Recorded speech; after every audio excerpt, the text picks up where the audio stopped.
All right, let's talk about the new AMD Radeon RX 8900 XTX. And I'm going to tell you right now, this thing, it's way more than just a list of specs you'd scroll past online. You've probably heard the buzz, right? Everyone's calling it a monster, and they're not wrong, but it's a monster that's hiding a secret. See, the thing is, most reviews are going to miss the real story here. They won't tell you about its hidden strengths, or, its hidden weaknesses, the stuff you only find out after you've actually lived with it for a while. And that really gets to the heart of it, doesn't it? That's the big question we're tackling today. Is this thing a genuine revolution, or is it just some really, really good marketing? Well, we're going to dig in and find out the real story. Okay, first things first, let's talk about the big promise, that ultimate 4K performance. AMD is really swinging for the fences with this one. They're basically saying this card is going to completely change the game for high-resolution gaming. And honestly, the second you get it out of the box, you can tell it looks the part. I mean, this thing is an absolute beast. It's got some real heft to it, feels super premium, and those three giant fans, they mean business. It's a statement piece before you even power it on. But what's really wild is how that translates to actual gameplay. We're not just talking about running games like Cyberpunk or Starfield at 4K with all the settings cranked to max. No. This card absolutely devours them. It's a totally fluid, totally immersive experience. No compromises. You're seeing these worlds exactly how the developers wanted you to see them. And a huge reason for that comes down to this number, 24 gigabytes. It sounds impressive, but what does that actually mean for you? Well, it means this card is packed with ridiculously fast GDDR7 memory. So for you gamers out there, think about loading uncompressed 8K textures with zero stutter. Just smooth as butter. And for the pros, it's a game changer. You can edit 8K video in DaVinci Resolve like it's nothing, or run a bunch of heavy AI models while you're rendering in Blender, and the system won't even break a sweat. So it's not just a big number, it's a massive boost to pretty much everything you do.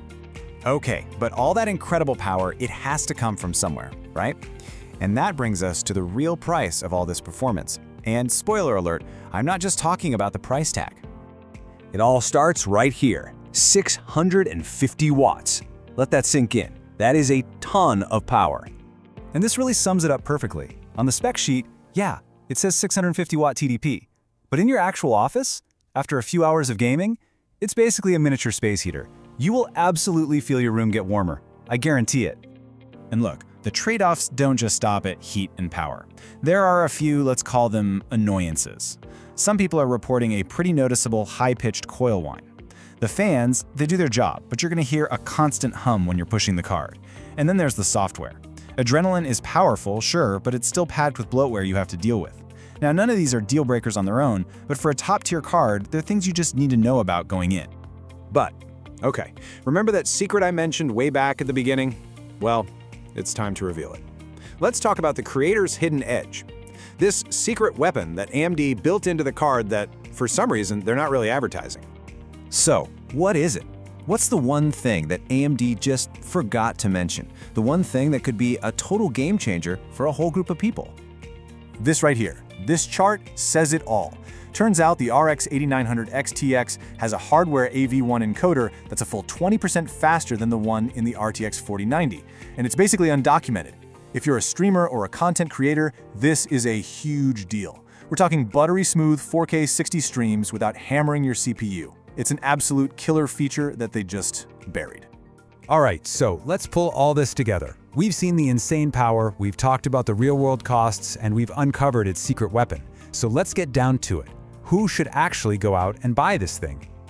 Okay, so here's the breakdown. If you're a 4K gamer coming from something like a 3080 or a 6800, just buy it. Seriously, the performance leap is massive. If you're a content creator or a streamer, that AV1 encoder makes this a very strong choice. You should seriously consider it. Now, if you already own an RTX 4090, probably hold off for now. The upgrade isn't that clear-cut. And finally, if you're someone who needs a dead silent PC, you need to be careful. That fan noise and the chance of coil whine, they're very real. So at the end of the day, what's the final word?